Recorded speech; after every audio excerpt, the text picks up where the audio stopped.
Good morning friends. आज हम लोग डिस्कस करेंगे एडिटिव्स इन हाइड्रोलिक फ्लूइड्स। ओके, तो जो हाइड्रोलिक फ्लूइड में कुछ समझो उसकी प्रॉपर्टीज को चेंज करने के लिए कुछ एडिटिव्स यूज करते हैं।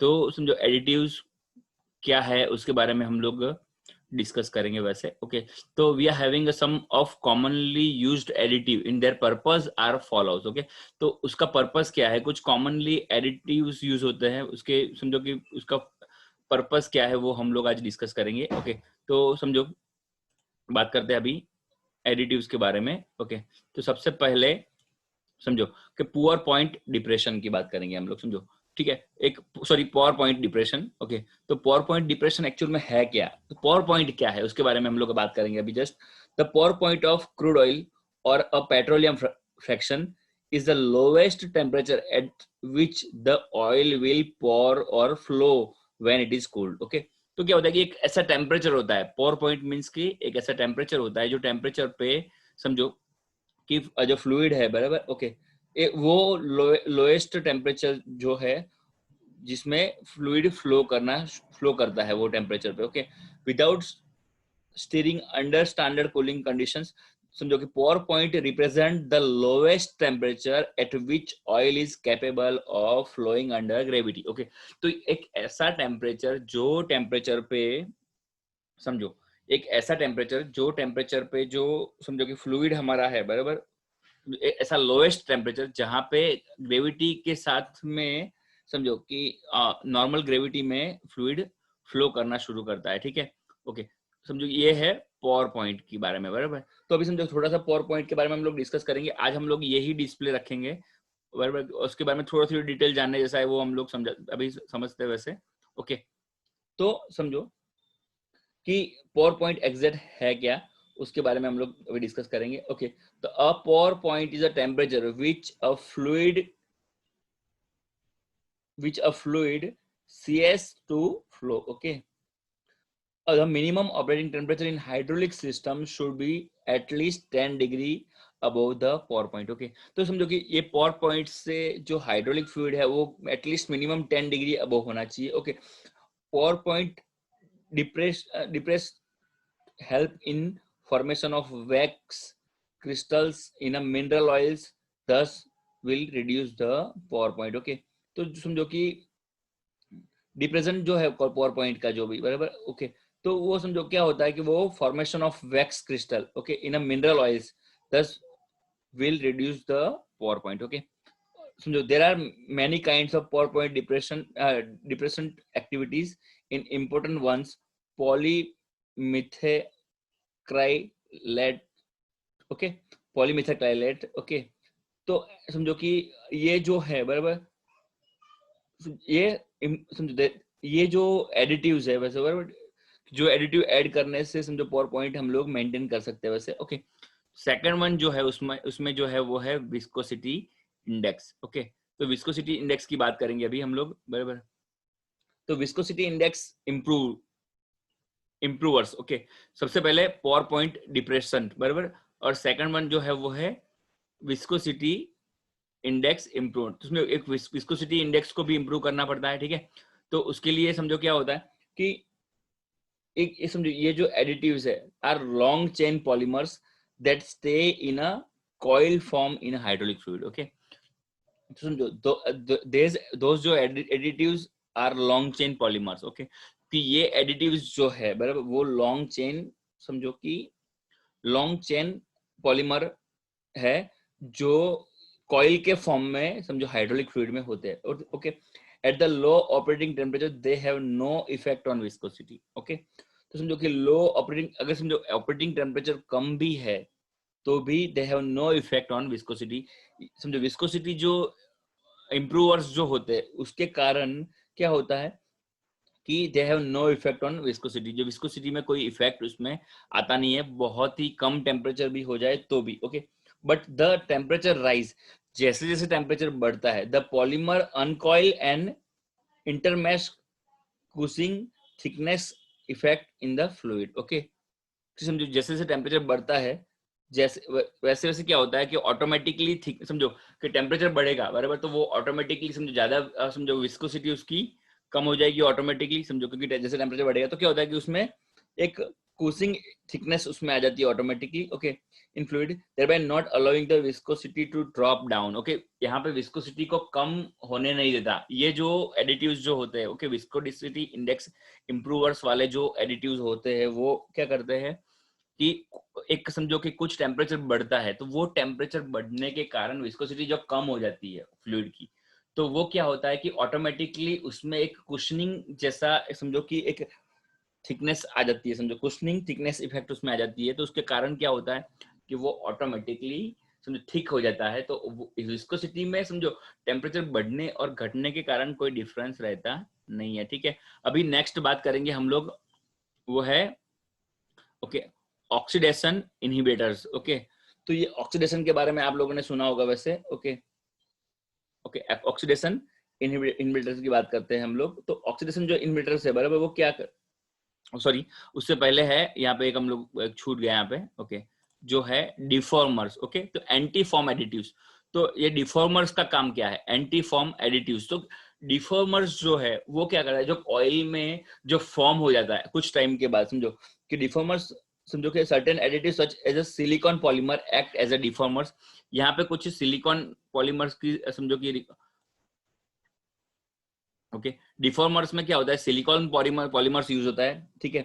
तो क्या होता है कि जो ये सिलिकॉन पॉलीमर्स है उसके कारण बेनिफिट जो रहता है, they cause the rapid breakdown of the form, okay. तो जो फॉर्म प्रोड्यूस होता है, जो समझो कि हम लोग उसको बोलते हैं जैसे झाग, झाग जो प्रोड्यूस होता है जो फ्लूइड में, वो डस्ट के कारण और बहुत सारे समझो कि कुछ समझो कि उसका कॉन्स्टेंटली उसको ये फ्लूइड रोटेट होता रहता है, बस उसके कारण जो झाग और बबल्स प्रोड्यूस होता है, ठीक है, उसको रैपिडली वो डिफॉर्म कर देता है, ठीक है, रैपिडली उसको कट कर देता है, वो उसको कम कर देता है, ठीक है। तो फॉर्मिंग समझो कि जो है दोस कॉज रैपिड ब्रेकडाउन, उसको रैपिडली ब्रेक डाउन करता है, ओके।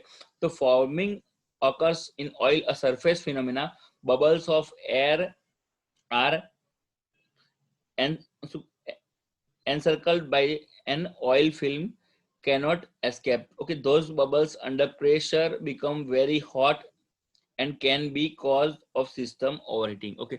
तो ये बबल के कारण क्या होता है, जो सिस्टम है वो ओवरहीट हो जाती है, समझो। तो उसको एक समझो कि जो सिलिकॉन उसकी जो एडिटिव्स जो है, सिलिकॉन पॉलीमर्स जो है वो उसको कट कर देता है, ओके। और form usually forms in the reservoir and it drawn into the pump suction, can cause noisy pump operation and may even damage pump parts, okay। तो जो फॉर्म होता है वो समझो कि उसके कारण जो पंप ऑपरेशन जो होता है उसमें नॉइज ज्यादा प्रोड्यूस होता है, और दूसरा क्या होता है कि इट में damage the pump parts, okay. तो पंप पार्ट को समझो डैमेज भी कर सकता है, ओके। तो इसका कंट्रोल करना बहुत जरूरी है, इसलिए उसमें सिलिकॉन पॉलीमर्स यूज होता है, ओके। तो control response in a spongy end, समझो कंट्रोल रिस्पॉन्स जो है वो स्पॉन्जी होता है। Although all fluids are all fluid forming, the amount of foam in a system can be reduced a minimum by addition of deformers। तो deformers use करने के कारण क्या होता है कि समझो कि ये कुछ हम उसमें प्रिवेंट कर सकते हैं, ओके। नेक्स्ट बात करते हैं ऑक्सीडेशन इनहिबिटर्स, ओके। तो जो ऑक्सीडेशन इनहिबिटर्स है जो बराबर, ओके, तो उसमें क्या है अभी समझो उसके बारे में बात करते हैं।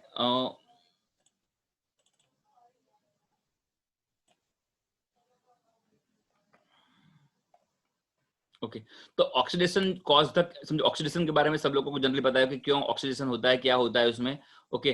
तो समझो कि जो ऑक्सीडेशन जो इन्वर्टर्स है बराबर, वो क्या होता है, ओके। तो ये जो ऑक्सीडेशन है बराबर, उसमें क्या होता है, तो समझो ऑक्सीडेशन के कारण this cause chemical reaction and formation of acidic products that leads to corrosion. समझो ऑक्सीडेशन के कारण क्या होता है, वो बहुत ही समझो वेल नोन है कि उसके कारण कोरोजन का प्रॉब्लम होता है। तो oxidation rate increase with the temperature, okay.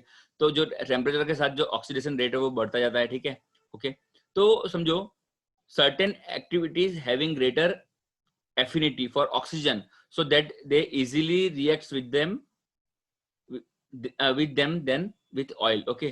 तो समझो कुछ एडिटिव्स ऐसे होते हैं जिसके कारण ऑक्सीजन का जो फॉर्मेशन है वो हम लोग कम कर सकते हैं। इसलिए ऑक्सीजन के बारे में ज्यादा, ऑक्सीडेशन का मतलब ये होता है कि कम, समझो कि ऑक्सीडेशन के कारण समझो एसिड फॉर्मेट होता है, और समझो कि ऑक्सीडेशन के कारण बहुत ही समझो कि कोरोसिवनेस पूरी सरफेस पे आ जाता है, ठीक है, तो वो बहुत ही हार्मफुल है पूरे मशीन्स के लिए। ओके, देन बात करते हैं हम लोग कोरोजन इनहिबिटर्स। ओके ओके, तो समझो ये समझो ऑक्सीडेशन जैसा है, वैसे ही ये एडिटिव जो है बराबर, वो क्या करता है कि थिन फिल्म मेटल के ऊपर बना देती है, समझो शील्ड बना देता है, ठीक है, जो डायरेक्ट कांटेक्ट में नहीं आ देता। समझो केमिकल जो फ्लूइड है उसके साथ में डायरेक्ट कांटेक्ट में नहीं आने देता उसको। ओके, तो they thereby prevent corrosion problem. Okay, अभी बात करते हैं हम लोग। ओके, अभी समझो हम लोगों ने जस्ट डिस्कस किया समझो कोरोजन, अभी एंटी वियर एडिटिव्स। ओके, उसके बारे में बात करते हैं, एंटी वियर एडिटिव्स के बारे में। ओके, तो एंटी वियर एडिटिव्स है क्या, उसके बारे में थोड़ा डिस्कस करते हैं हम लोग। ओके ओके, तो ये जो है बराबर, those our entire long chain polymer और एक्सट्रीम प्रेशर जो है बराबर, उसमें जो ये लॉन्ग चेन वाला पॉलीमर है और एक्सट्रीम प्रेशर वाला एडिटिव है। ओके, तो long chain polymer are absorbed on the metal surface, causing a high local temperature and polish the surface. Okay, तो ये जो समझो पॉलीमर है वो क्या करता है, समझो कि ये समझो कुशिंग इफेक्ट, देन हाई समझो local temperature and polish surface को वो पॉलिश कर देता है, ठीक है, तो वो कोरोजन समझो एंटी वियर जो वियर को वो समझो कि वो कम कर देता है, ठीक है। देन लोड कैरिंग कैपेसिटी की बात करें, अभी लोड कैरिंग कैपेसिटी वैसे है क्या, उसके बारे में हम लोग डिस्कस करेंगे। ओके ओके, तो लोड कैरिंग कैपेसिटी के बारे में बात करते हैं हम लोग। ओके, तो load carrying capacity of hydraulic fluid is measure of the oil capability to maintain a film of lubricant between two metal surface. Okay, तो समझो कि दो मेटल, समझो कि यहाँ पे लोड कैरिंग कैपेसिटी एक्चुअल में होता क्या है उसके बारे में बात करते हैं हम लोग। तो दो मेटल जो है उसके बीच में जो थिन फिल्म बनती है, ठीक है, वो जो समझो कि यहाँ पे अभी डिस्कस करें वैसे। ओके कि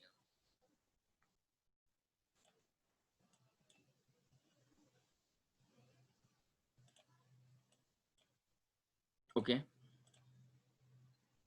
तो ये समझो हमारा दो, ये ऊपर का पार्ट है और ये नीचे का पार्ट है, समझो, ठीक है। यहाँ पे बीच में अगर समझो जो फिल्म बनती है, थीन फिल्म, बराबर, जो थीन फिल्म बनती है हमारे ऑयल की और फ्लूइड की, जो थीन फिल्म बनती है, वो फिल्म जो है बराबर, वो हमारी लोड कैरिंग कैपेसिटी को दर्शाती है, ठीक है। ओके, तो समझो कि lubricant between two metal surface under extreme load of pressure, अगर एक्सट्रीम लोड ऑफ प्रेशर में भी एक जो प्रॉपर थिन फिल्म बनती है तो वो हमारी लोड कैरिंग कैपेसिटी दिखाती है। ओके, तो all hydraulic oil have a natural load carrying capacity, they can enhanced by special additives, okay, known as a EP additives। okay, तो समझो कि एक उसको EP एडिटिव बोलते हैं वैसे। ओके, तो समझो कि हाइड्रोलिक ऑयल है, कोई भी है हाइड्रोलिक ऑयल, उसके पास एक स्पेशल लोड कैरिंग कैपेसिटी होती ही है बाय डिफॉल्ट। ओके, तो समझो, और उसको हम लोग एनहांस यानी उसको हम लोग बढ़ा भी सकते हैं, और जो उसके अंदर जो डालते हैं वो एडिटिव्स, कुछ बाहर से कुछ केमिकल डालते हैं तो वो केमिकल को ईपी एडिटिव्स बोलते हैं वैसे। ओके, तो those additive helps reduce wear, especially in hydraulic pumps and motors, by providing lubrication when almost all the film has been sequenced out under heavy load condition. Okay, तो ये एकदम clear हो जाता है यहाँ पे। ओके, कि ये समझो कि हाइड्रोलिक पंप में और उसके पार्ट में जनरली यूज होता है, मोटर्स में यूज होता है, ठीक है। तो जहां ये क्या होता है, ये एक समझो कि सीक्वेंस में ऑयल फिल्म बनाते हैं, ठीक है, almost all the oil film has been sequence out under the heavy load condition. Okay, कि वो सीक्वेंस में आ जाती है, ठीक है। ओके, तो ये समझो कि कुछ जानने जैसी कुछ टर्म्स थी, हम लोगों ने डिस्कस करी वैसे। Okay, load carrying capacity. Okay, अभी समझो कि अभी हम लोग थोड़ी थोड़ी सी बात करते हैं। ओके, इसके पहले का क्वेश्चन। ओके, तो factors in influencing the selection of fluid. Okay, तो इसके बारे में हम लोग क्लियर थोड़ा सा डिस्कस करने जैसा है एक टॉपिक, बराबर, वो छूट गया था वैसे, तो अभी हम लोग वो डिस्कस करते हैं वैसे। ओके, तो न्यू स्क्रीन अभी हम लोग देते हैं यहाँ पे। ये थोड़ा सा समझो कि